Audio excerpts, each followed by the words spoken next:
Hello, hello. Uh, uh, Greetings, everybody. Hi. Hi, Hi, Greetings. hi. Hello. how's it? Welcome to another new week of ArtSAT.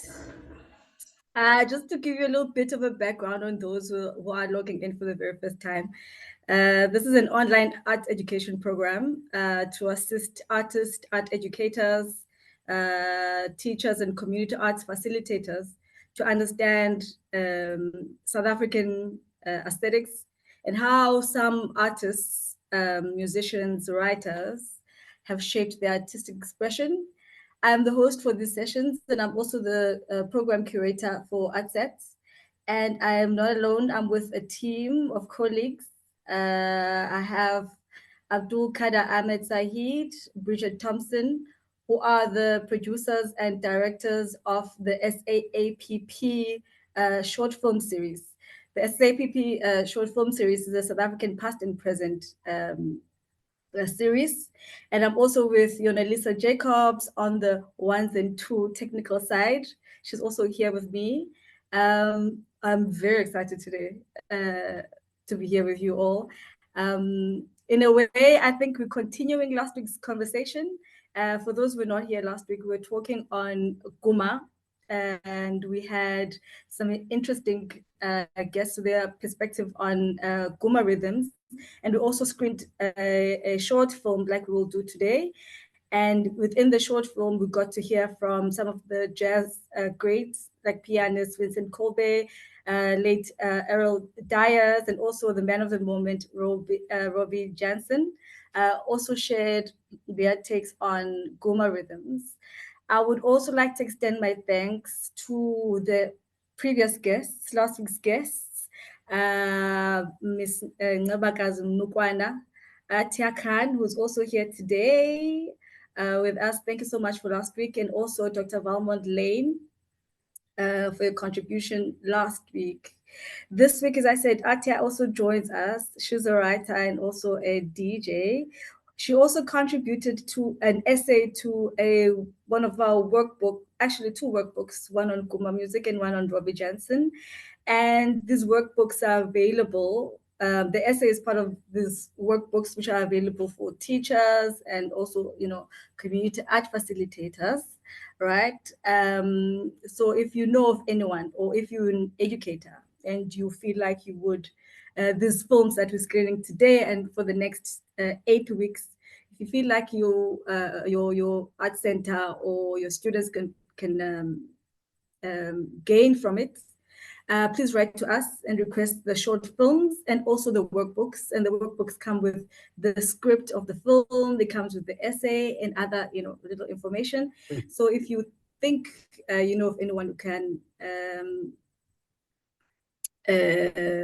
do with some of this material, please write to inquiries@artubuntu.org and let us know.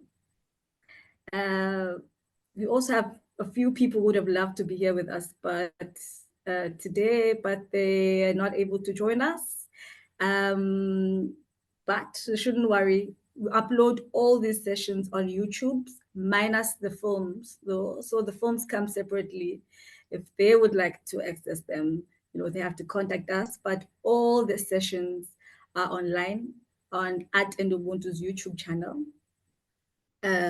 So you can also log in there and listen to the discussions.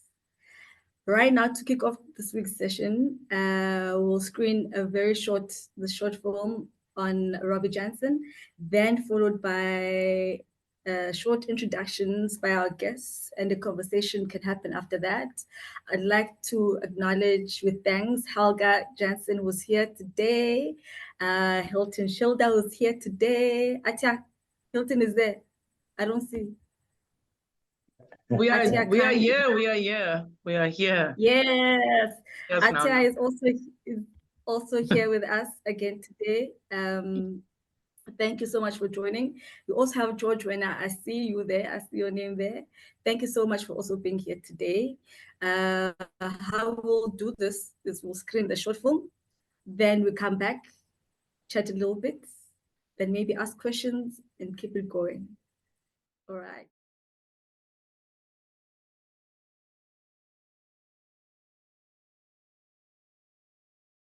Welcome back, everybody. I hope the film ignited some memories for those who shared time and experience with Robbie. And for those that are here to learn a little bit about him, I hope it was informative. It's always nice to hear an artist in his own words, something that's rare. Doesn't happen often. It happens, but, doesn't happen often. This is part of the session where we get to hear from our guests. Excuse me. We have the niece of the musician. Helga's dad grew up with Robbie Jansen. They are cousins. We have multi-instrumentalist Hilton Schilter here with us. I'll share many times with Robbie. We have Atya Khan, who's a writer, also here with us. And we also have a composer, an educator, and pianist, Mr. George Ghoema, also here with us. And we also have a surprise short video that was created by Abdul Kader. I'm just learning about it right now. But I think before we go to the music video, I don't want us to watch too many things. We will get back to the music video at some point. I think, and also before we speak to Robbie's peers, friends, colleagues, I would like to start maybe at home with a little introduction from Helga.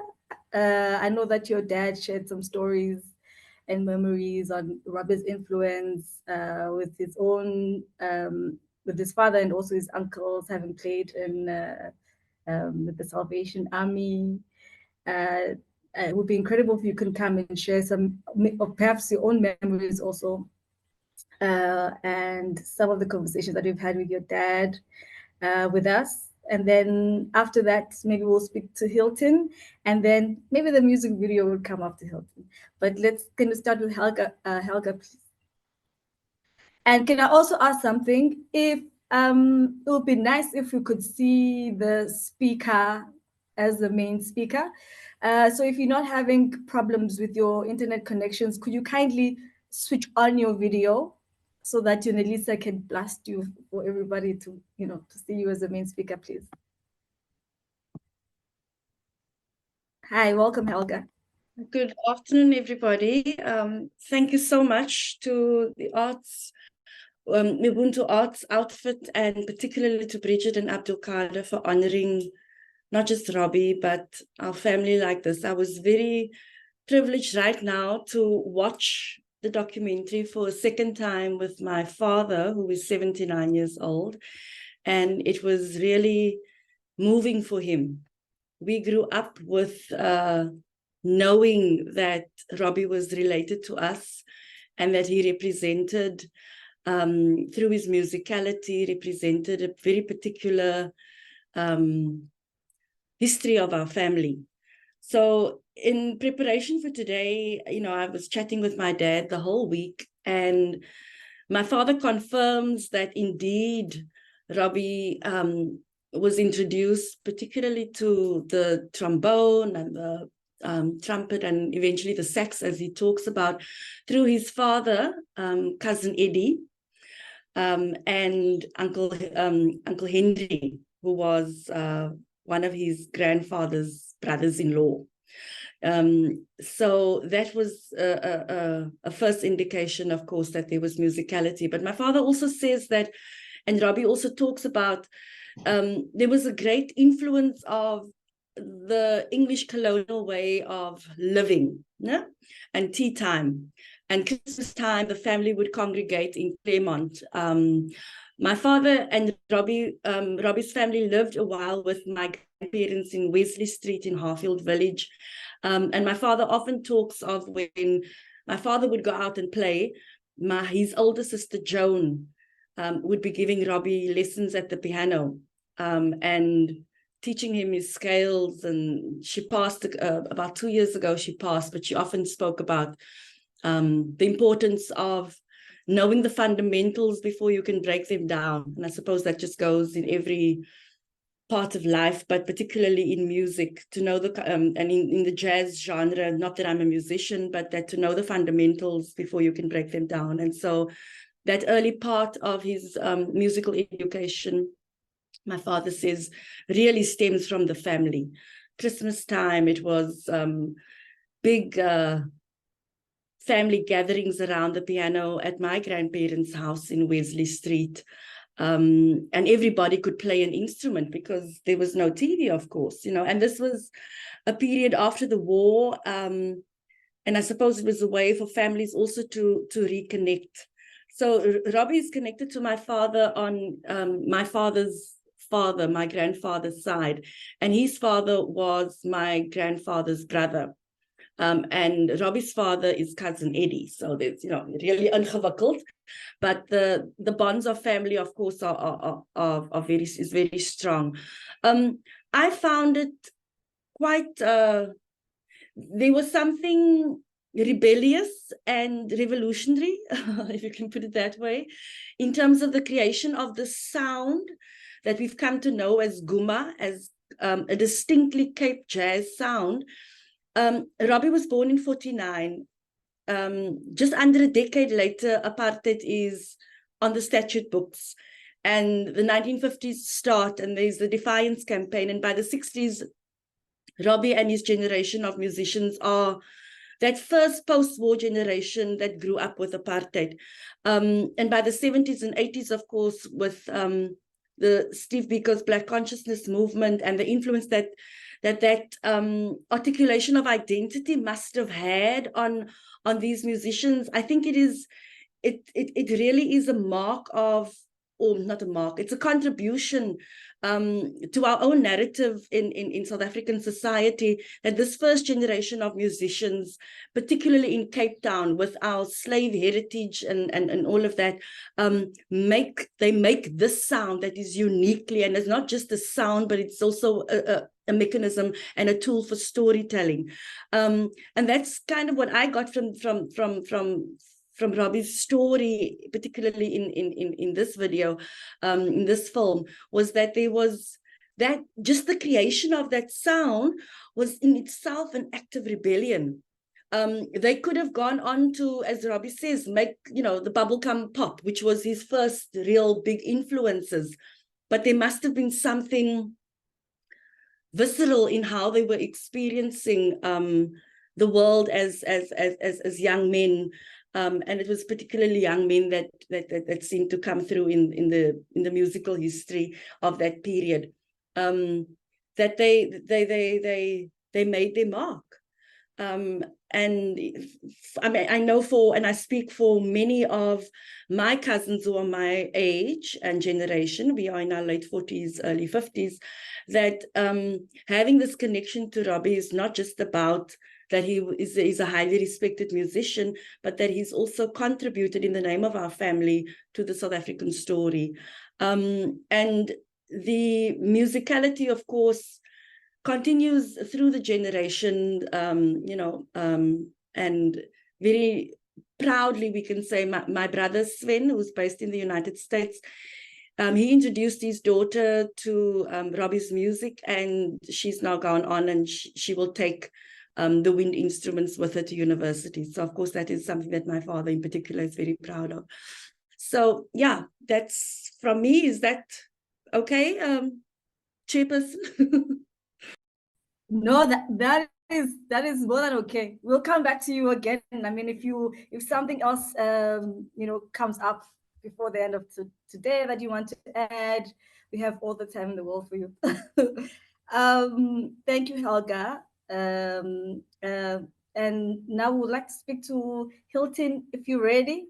I mean, you spent a lot of time with Robbie. Thank you. Hi.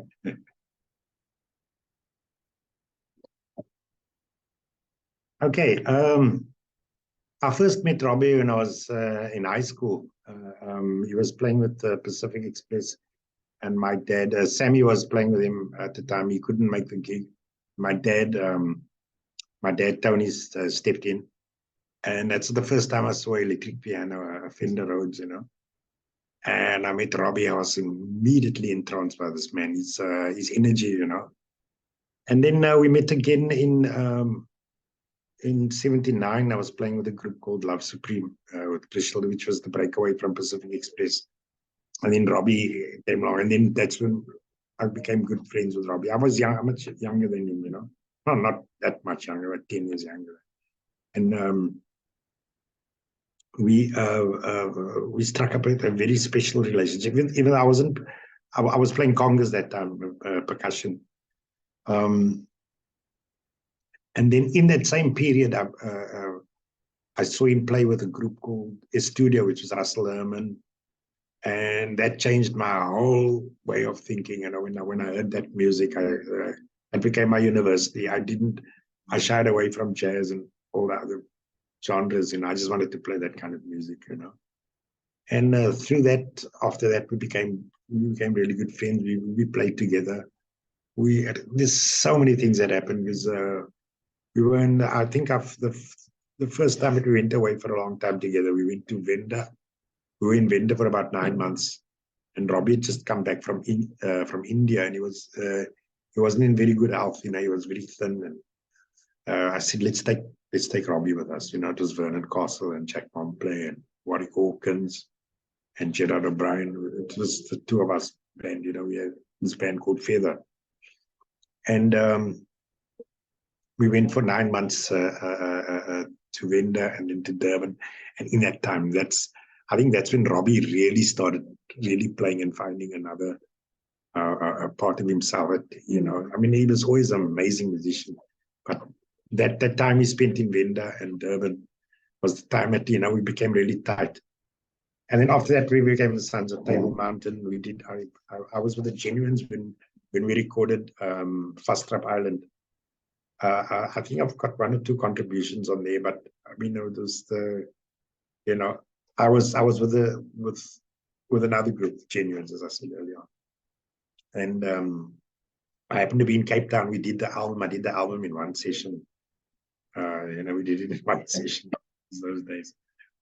And then we traveled. We traveled to Europe. We did a lot of different gigs together, but always at the same time, Robbie was a wonderful mentor in terms of encouraging me to come out with my compositions and that. You know, between Mac and Robbie, you know, I think they were the guys that really encouraged me to come out with my compositions, you know. Because I was composing from a very early age, but in times like this is when the original music came out, you know. Very Genuines and Sons of Table Mountain. And in fact, when Robbie, the same year that Robbie passed, we were both in hospital at the same time. I was diagnosed with cancer. I had a lot of shit happening with me. And my dad also died in the same year. It was very heartbreaking, you know, because I've got a special link with Robbie, you know, with the way he interpreted my music, you know. And we really shared a wonderful time together. I would say the 4 of us, Stephen, Erasmus, Jack Momplay, Robbie Jansen, and myself, and the 4 of us. And well, when Gerard was with, but I mean, I'm talking about the 4 of us when we became Sons of Table Mountain. Afterwards, Alex van Heerden joined us. But the 4 of us, we were very tight. And then we opened up Manenberg's, which was in Adley Street, the first Manenberg, Clarence Ford and Dimitri Jagel's place. And we were there for a long time. We were there like almost 2 years. We played there almost every night. That was also a very wonderful time for us. Yeah, I don't know. There's so many memories. I hope that's enough.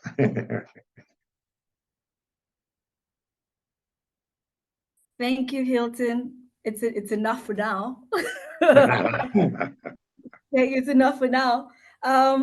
We also have someone here that I would like to invite to come forward, who's also known Robbie for a little bit. George, Wenna, are you here? I'm not quite sure. Did you guys first meet during the time of MAP, or did you meet earlier on? George, Wenna, yes, greetings. Greetings. Well, I actually met Robbie when I was a teenager. I was at school. Actually, no. A late teenager. Let's say about 18, 19. His brother, Bebel, was dating a neighbor of mine, and it was. But I'd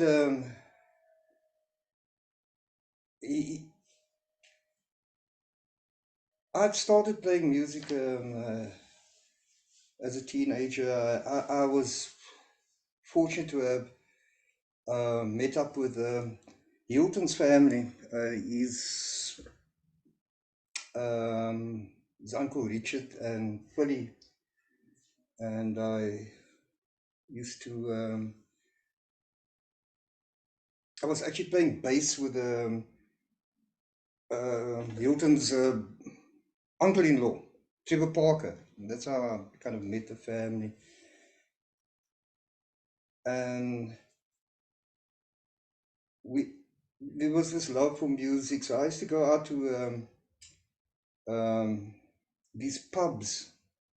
I was underage, and that's when I first encountered the music of Pacific Express. And later there was a band that Robbie started called Osviti. And that band was really the band that knocked me out and changed my whole life.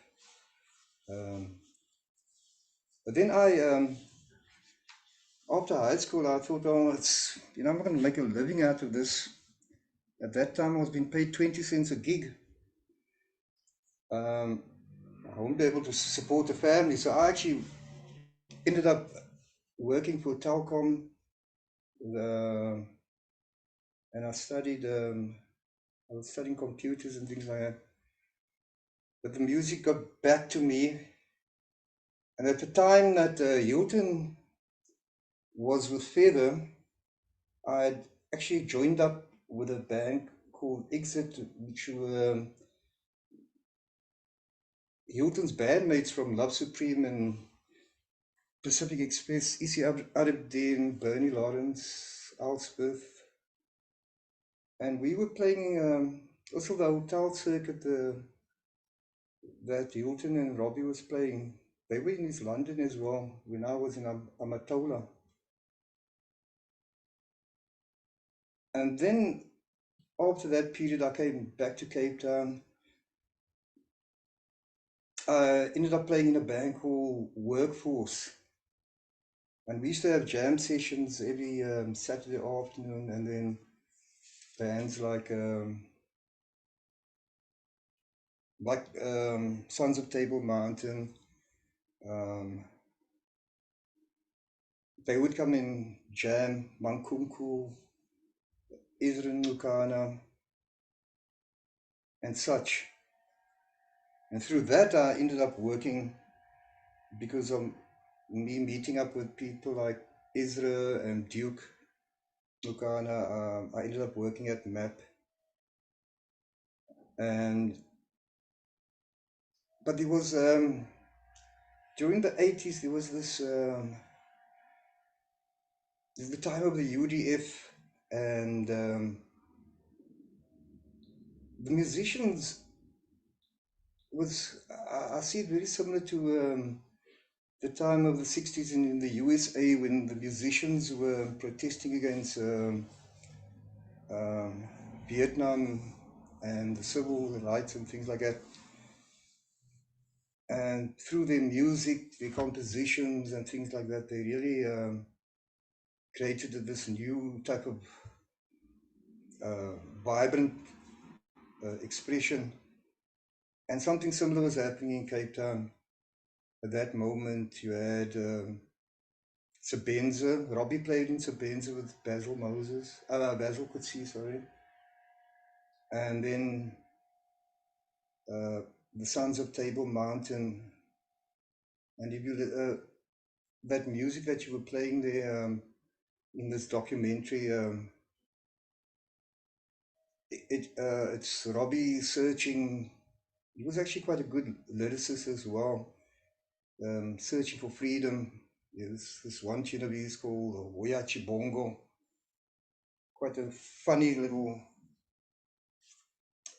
lyric, but it was all about him searching for freedom, and that tune called How I Love to Be Free in My Land.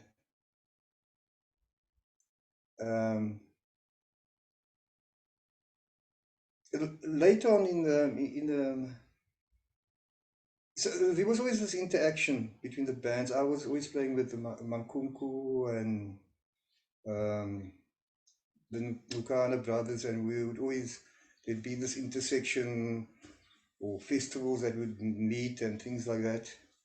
There was always this kind of brotherhood between all the musicians, like-minded musicians.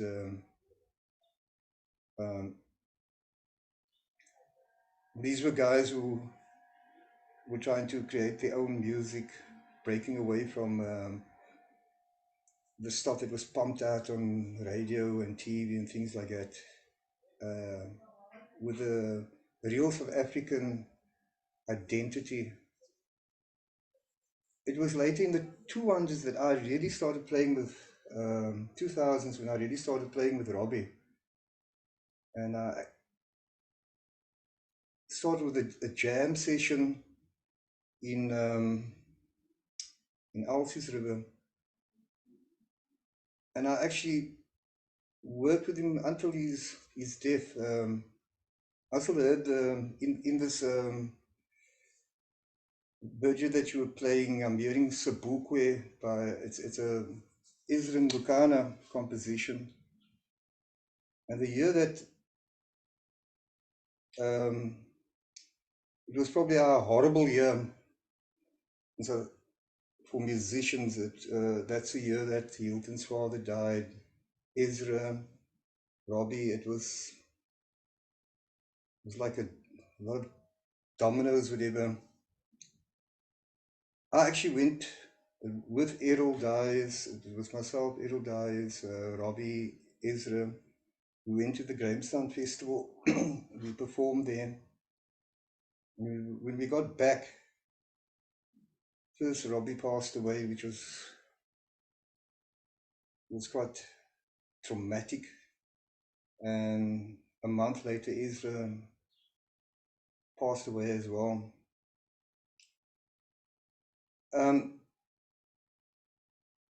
In fact, I just buried another friend of mine, Spencer Mbadu, now recently. What I actually, I don't, to a degree, I feel sad that these people have passed. But I actually feel very fortunate that I had the privilege to have met these people. These guys were quite amazing.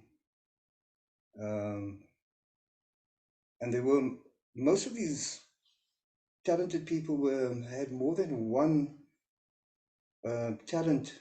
You know, they were kind of they had multi-disciplines. Hilton's one of them. Hilton has some amazing art. Besides the music, Robbie also had that talent, sculpturing, him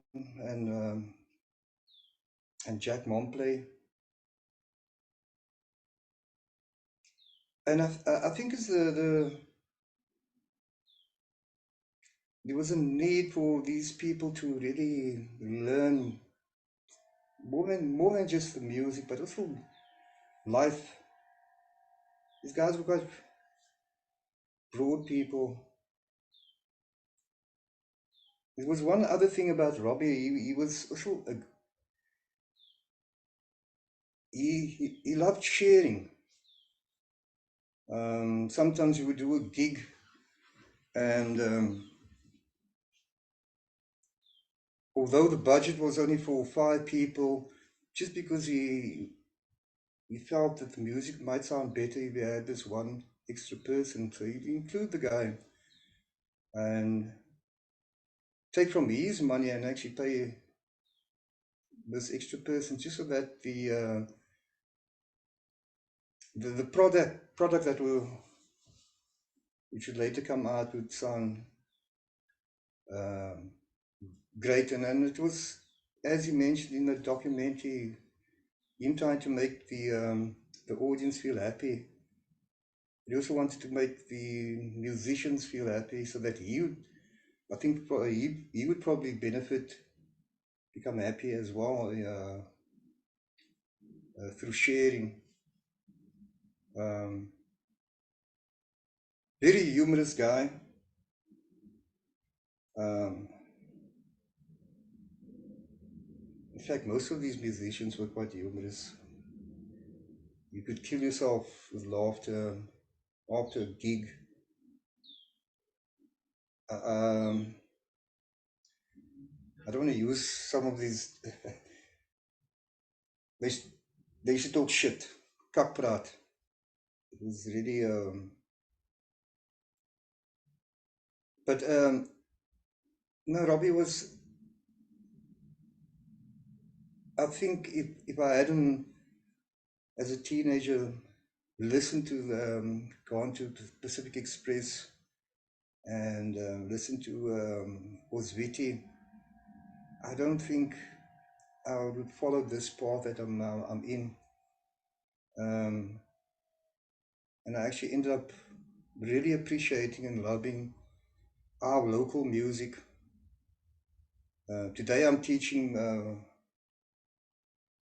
kids, and the majority of the music that I teach them is actually South African, because it actually can take you somewhere. It's something that feels natural for us, because we hear it in the atmosphere where we're living. So it's a more natural sounding art form. You don't have to pretend to be Japanese, Brazilians, Americans, and we can actually push forward and develop our own culture. I think that's enough. I can go on forever. Thank you, George. Thank you very much. And also thank you very much for the work that you do.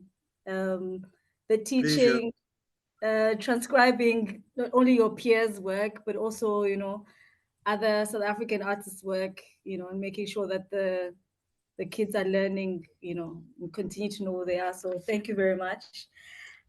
We have Atia, who wrote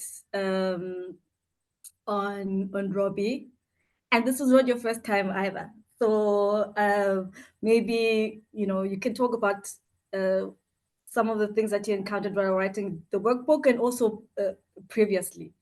I'm going to hand it to you, Atia. Hi, everyone. Thank you for being here. Thanks for having me. I think when I moved to Cape Town in 2008, and I was, you know, working and trying to find different musicians and listen and try and get a sense of the city and the sound. It's because many younger musicians would be like, you know, you need to know about Ezra, you need to know about Errol, you need to know, like, especially because I was coming from Joburg. So it became like a kind of homework to go to gigs, but also to find out about the sound that I didn't grow up with, I didn't know much about. And so I was very lucky to have gone to Robbie's house and go and sit with him when he was quite sick and he had to be with the oxygen tank the whole time. But he took me to his rooms with his saxophones and showed me all his instruments. And I was very young at the time, and I would say as a writer or journalist, very fresh. And I hadn't experienced that kind of warmth or kindness from this generation of musicians before in my other work in Cape Town. And that kind of continued. Can someone tell us how he got the nickname Ribbons? I will leave that to either George or Hilton, but and also a question from Refs. But basically, I think I was also at the National Arts Festival, and I wrote a review about the performance, basically his last performance. And I think he ended off with Georgia on My Mind, which was like a regular track that he would perform.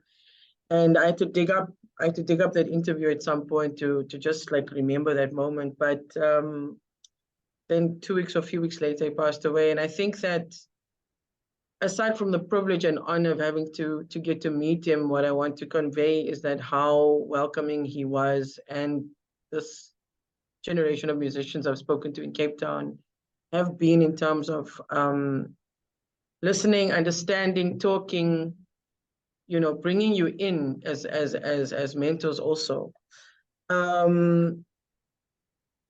Another thing that was evident in the film reminded me of, again, because obviously the story that I wrote for the workbook is based on the film, and other research is about how much he loved people and playing for the people. And that comes back when he was ill the first time. It's mentioned that the people of Cape Town, or this is the story that I read, I wasn't living at the time, contributed funds to help him with his hospital fees. And then he got better and he came out again, and then he had this new lease on life and he was playing again up until, again, then he passed away. So yeah, those are my little contributions. And I think that because there are people who knew Robbie much more and played with him more, that'll be great to speak to them for questions also. Oh, by the way, ribbons. Yeah. You know, we heard that we had this newspapers. Okay. The one was, he was so long that they tied it up with ribbons. And then I called him ribbons. Okay. That was it was one of the urban legends. Right. Other one was he used to play the Owens to ribbons. So he would take out anyone. Oh. Play them. I hope you guys got that. The two myths around ribbons, which are both amazing. Okay. Thank you. I didn't get the second one. I got the first one where you said he used to have his hair so long, he used to tie it up and it was ribbons. And the other one? He play the people to ribbons, you know what I mean? When you play everybody out of the way, you know, cut them into ribbons. Thank you for that. That was our. Can I put someone on the spot here? Let me see if they're here. Nigel, thank you for joining us. Can I put you on the spot? You did that radio that you told me about, the radio documentary after Robbie passed away. Can you share a little bit of what you uncovered when you spoke to the family and some musicians and artists at the time? Is there something you'd like to share on Robbie Jansen? Well, yes, I was unfortunate. Unfortunately, I never met Robbie in person. I saw him play quite often. I did a telephone interview with him. He was, you know, his emphysema wouldn't allow him to climb the rather difficult stairs going to Bush Radio. So he was on the phone, and he and Sylvia and Leowa and Buddy Wells, we did a program after Winston Mankunku had passed. And Robbie shared such beautiful thoughts about how he could relate to the fact that when Winston could no longer play his instrument, that was it for him. And he said that he himself, when he was lying in hospital and he felt he could no longer play his saxophone, somebody brought him his flute and he was able to play his flute. And it gave him that impetus to continue playing, continue living. But when Robbie had passed, Aki Khan, who I'm sure everyone here knows, or most of you know, who knew Robbie very well, he planned to make a film about Robbie. And so he gathered together a whole lot of musicians and family. And I did the interviews, and they were on camera. And then, unfortunately, what often happens after someone has passed, there were various feuds amongst members of family and musicians and so on, and the movie wasn't made. But I had this wonderful sound from people who had spoken about Robbie, and I turned that into a documentary for SAFM. And some of the musicians I interviewed were Errol Dyers. James Matthews spoke a beautiful poem that he'd written about Robbie, talking about both the pain and the joy that we heard in his music. Jack Mompley talked about going on tour with Robbie, about his own sculptures. Robbie's mother spoke, other family members. Aki himself, in fact, cried on camera when he thought of Robbie being penniless virtually when he passed away. So it was a wonderful experience for me to learn about Robbie through the eyes of people who had played with him, but also people who had grown up with him in the area. Errol Dyer spoke about that. And yes, I've always loved his music.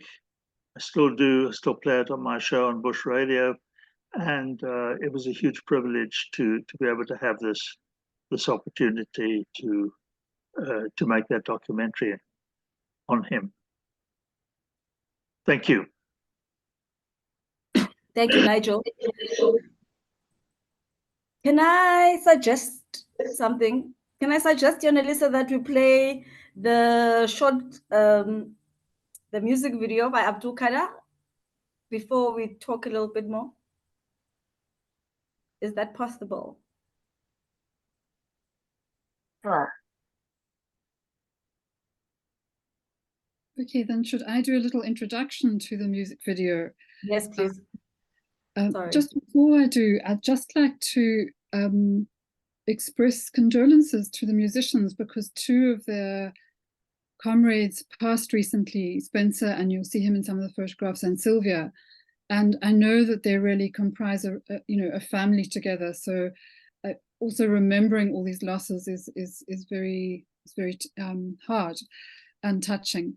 But in 1998, when Abdul Kader first came to South Africa, he met Jonathan de Vries, and Jonathan was making a CD with Robbie and Alex and Jack Mompley called Praises, a lesser known CD of Robbie's. And I'm just going to read Michael Weider's intro to the CD, because we just realized this morning that we've got this little music video that Abdul Kader made for Jonathan, which has never been shown anywhere, of Robbie singing the song Praises, which is the #1 track on the CD, and it was arranged by Alex. So I'll just read the Reverend Michael Weider's intro.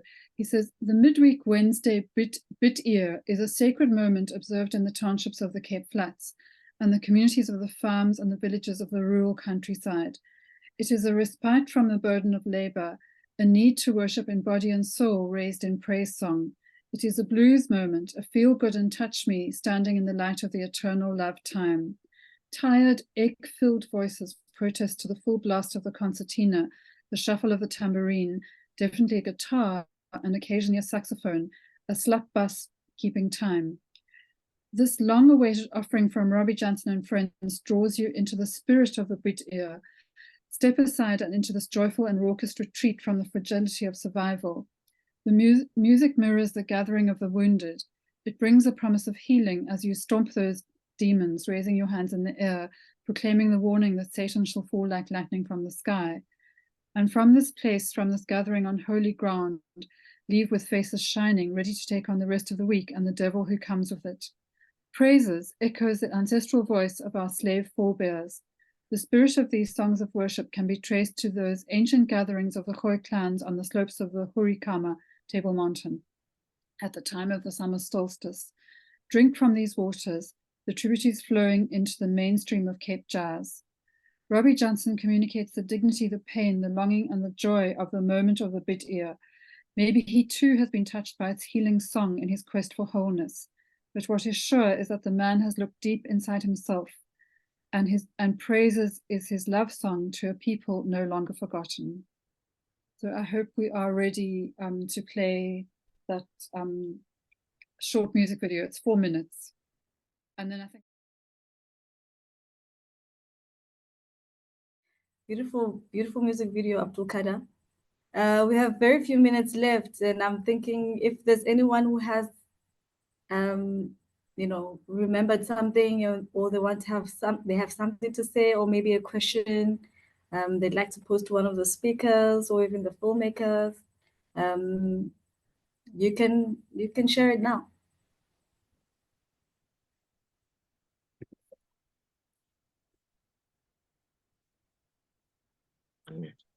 Yeah, Go. I've got a little story. This quite recently, no, not recently, it was in the early term. I'm sorry, Hilton, you sound a little bit lower now. Earlier on, you were louder. Maybe you need to move the laptop a little bit. Okay, and now? You perfect, thank you. Better, okay. Yeah, it was in like 2012 or something around there. No. It's sorry, 2009 or something like that. And we were playing in Kimberley, and of course Robbie had his oxygen tanks with him, and he ran out. We were busy playing. It was really cold. We were playing some festival there, and in the middle of a song, Robbie said, "I'm not feeling well," and they came and he collapsed there, and the medics came and they gave him oxygen while we carried on playing the set. And you know what? He joined us on the last song.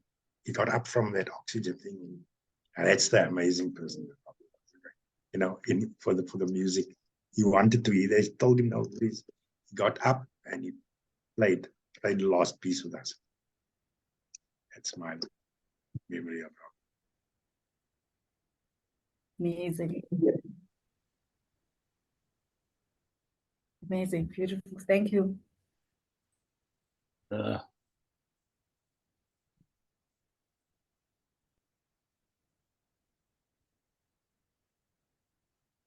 Okay, I was just waiting for someone else.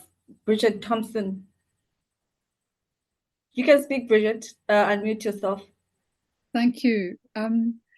This session has been so moving, and I just want to share, like Atya, somebody who has observed the musicians, and I listened to them a lot as a young person, especially in the 80s, and they were like the soundtrack of my young adult life. But then when we started interviewing many of the musicians, I was blown away by how wise they are. And then when so many of them died at the same time, it was such a terrible moment when, you know, over a couple of years when so many of them died. I felt as if the music of my life was disappearing. But I also thought about the message that they had for us in their music, and I thought, well, they've played their part. They've told us what they need to tell us through the music, and we just have to wake up and hear it. And I don't know if we have yet heard all the messages that they have for us, but they certainly conveyed it. And it's up to us as a society to try and unpack the very profound message that they share, and people like Hilton continue to share, and George, and again, you know, I also echo Zipo's thanks to you for just keeping the music going, because the music is the most important South African language. It's the one that we all relate to and that we all feel, and that heals us and inspires us and moves us forward. And there's Spencer, beautiful Spencer in the background behind Robbie there. And there was just yeah, so I wanted to say that very big thank you to the musicians, but also just a few little comments that I wanted to add, just to add to the record, because, you know, who knows, you know, in 20 years' time, somebody might dig up this recording and then there'll be bits and pieces of information that they can share. And one of the things that Duke said often was that he found Robbie to be such an exciting player that he was so intense and so amazing. He said you never knew what he was going to do on stage, just underlining that ribbon story. And also when George mentioned that Robbie was a good lyricist, and you think about the irony or even the parody in the title of his song Hot Not Tea Party, as compared with the sort of proper English tea party that his parents used to have, and that's very much within the Klopse tradition of parody. There's Duke with Robbie. That was a lovely one, Tet and Babisa. It was a lovely small concert that we recorded. Winston was there that day, but he refused to let us record him, so he doesn't appear in any of the footage or any of the pictures. I don't know why. It was heartbreaking. So I think those are those are the last little things. And also just thanks to George Werner for recognizing Ezra's track, Robert Sobukwe, which plays as the intro to the session. So there's Ezra. That's great. Yeah, so it's a big thank you to everybody, and really to the musicians. Such a huge thank you. We're still here. Any questions? Any last words? You know what? I think Robbie didn't have a choice but to be great. I mean, if you're going to have an attitude that you need to play with people who are better than you, you know, in order to learn, of course, you're going to be a great person. That's amazing. Excuse me, you can go on. Perhaps wants to go. Just, yeah, you know, I spent a lot of time with Rob because I worked as a sound tech for a while with Spirits Rejoice and Joy. And the one day I asked him, you know, everyone comes up to you after the gig and they praise you and they say a whole lot of things. What was the best? He says, you know, people always come and thank me for the music and buy me a drink or whatever and talk about the stuff. But I was sitting in the garden one day with my flute, just doing fills and frills and running through, doing different runs and stuff like that there. And there was an old man sitting on a bench nearby, just sitting, listening to me. And then he said, when I finished practicing and I was packing up, he came over to me and said, you know what? There's only two types of musicians in the world, good musicians and bad ones. And you're one of the good ones. And he said, but what do you mean? He says, no, I used to be the principal flautist with the Cape Town Symphony Orchestra or whatever, and you one of the good guys. And Robbie said that made his year. It really impressed him. Also, he had huge stage presence. He could read a crowd and give them what they want, you know. And he could get away with a lot of things on stage that weren't actually musical. He said I could even do somersaults if I wanted to. But if I saw Ezra or Mankunku walk into a gig, I stopped that cuck immediately because they knew what I was up to on that stage. And that was one of the things about Robbie. I had a great time with Robbie. Whenever he came to Durban, I'd get a phone call and he'd say, my broer, bring die koek, ek sal die tee koop. And that's how we used to get together afterwards. But thanks everyone, this is beautiful. I wish I could see more of my friend. And hello, Mr. Werner. Hi, How's it? Hi, everyone. And Elax, I do have those pictures of you guys. I don't know what you call it. It's not skateboarding on the beachfront. Skimming. Skimboard, yeah. That's right. Yeah. I've got them somewhere. I used to do that. Pics of those guys. Thanks, everyone. It was beautiful. I loved it. Thanks, Rob. Thank you. Thanks, folks. Bye. Bye-bye. Oh, bye. I'd just like to say one last thing. Yeah. I'm quite a bored character. These musicians, and Robbie especially, have really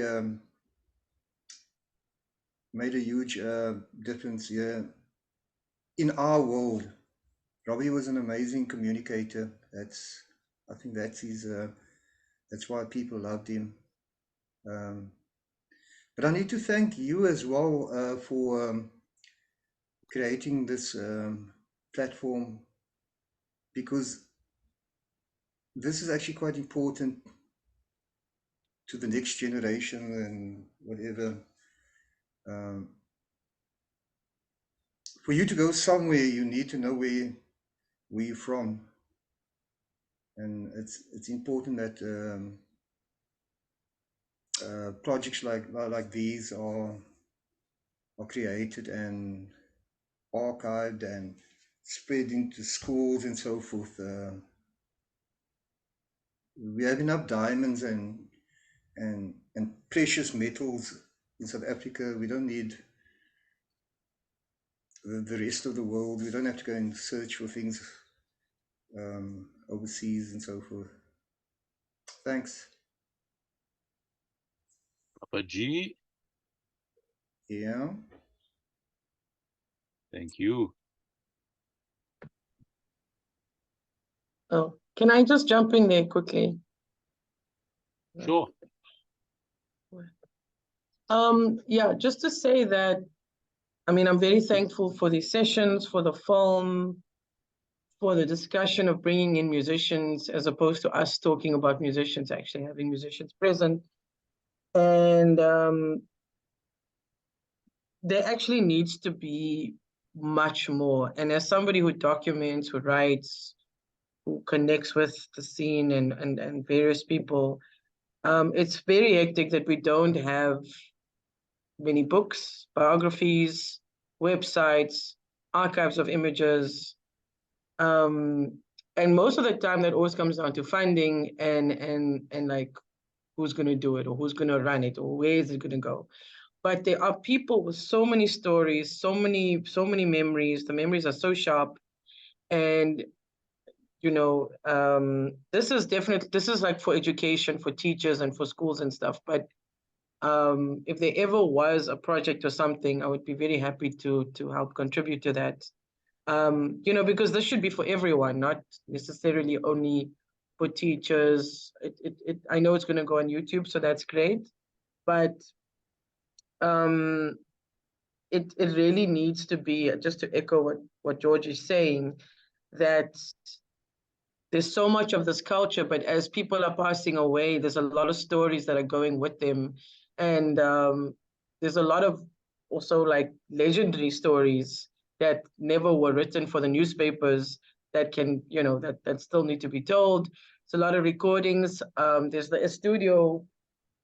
The studio story is something I've been wanting to write for a while, but it hasn't been written. And it's like, if it's not told, did it even exist? That's sort of how it can, as a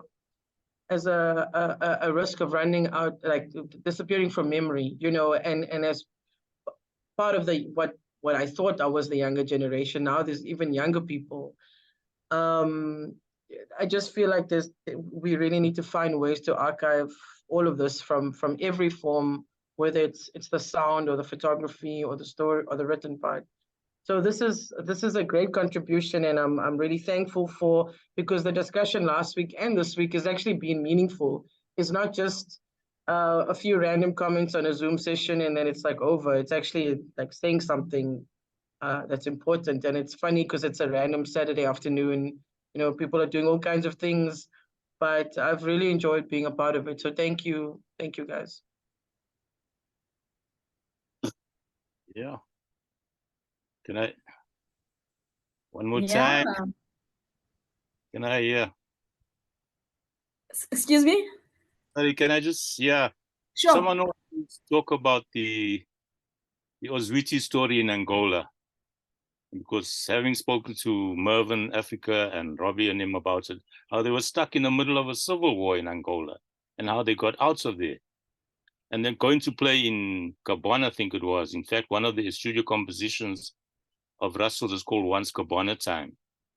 And there's a whole lot of other stuff there, how they got out of Angola, because Nazir Kapti would go to the airport and exchange the local currency for dollars, and Rashid Valley from Kohinoor helped him to get out of there and bought him air tickets and stuff like that there, or arranged for them to get out of there. So that's another big story that needs to be followed up. And Atiya is right, you know, there's so many of these stories that are out there that need to be documented in some form or the other before even we leave this planet. We've lost so much already, and we should be working towards some kind of national repository or something like that there. Not just for images, which is my side of things, but other forms of documentation, whether it be interviews or whatever. There's a crying need for that. And like At says, we can't be hanging out and waiting for funding and stuff like that. We're going to have to do some of this stuff ourselves. That's all I wanted to say. I love Robbie. He was a mentor for me, and he taught me so much about sound, because I worked as a young sound tech, learning from people like him and Duke and all the others in Spirits Rejoice and Joy, and that's where I came from and learned from. So I'm always grateful to Ribbons. I always think of him. He was one of my, in fact, he's my favorite South African entertainer of all time, and I've seen many, many of them. So thanks everyone for this. Let's keep it going. Let's hear more stories as well. Okay, that's me. I'm out of here. Cheers. Let's keep it going. Yeah, there are filmmakers in the room, there are photographers in the room, there are writers in the room. It's up to us to make these things happen. No funding is going to come and assist us. So maybe after this, we all chat and see which story should be documented first, hey? It's almost to come to the end of our session. I don't want to go. I wish somebody else can pop up and speak so we don't have to go. So if you'd... Abdul, you have your camera on. Does that mean you want to talk? No. Yes, I raised my hand. Oh, hi. I didn't see it. Sorry, Abdul. Go on. Okay, good afternoon to everyone, and thank you for the lovely and what we call a moving statement that you made about Robbie Jansen. Coming back to what Raf said now, this film that you saw, that is a short version that we have of a 1 hour movie that we made about Robbie, and where he speaks about the Angolan experience, about the drugs, about the civil war, about how of that thing, and everything in detail. So we had that. It's a long version, but we haven't finished editing. We opted for to have the short version for to be part of that thing. But all of that is documented. Coming back to George Werner, I appreciate that you recognize it, the song Subukwe of the title, but also all of these short films that you see in what they call it, ArtSAT, they have a long version of 1 hour. So that is what I wanted to tell about that. And we covered a lot of extensive, what they call it, much broader information that we can gather about Robbie Jansen. Thank you.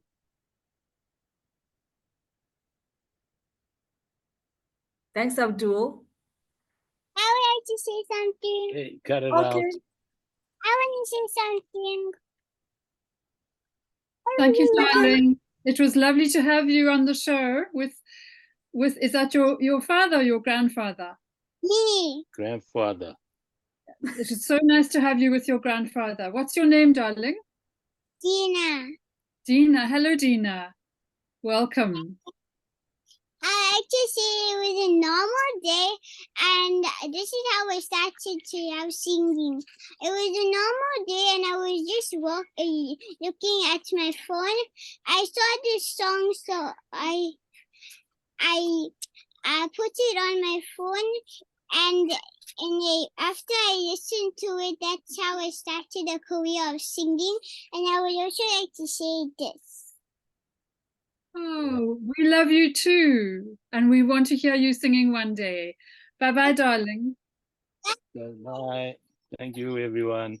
Thank you, everyone. If you'd like to join us next week, we are screening a short film on Brad Louis Muhulu. So do join us next week from 2 p.m. until 3:30 p.m. We have a few of these sessions lined up for the next 8 weeks.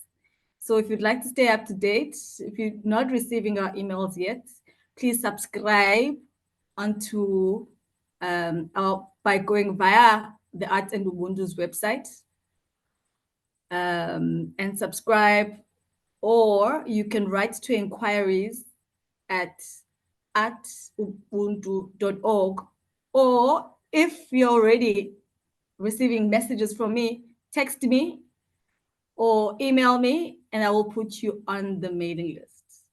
Thank you so much to everyone for your contributions today. It's been an incredible, incredible session. Thanks to all our guests. Thanks, Helga. Thanks, Atya. Thanks, Hilton. Thanks, George.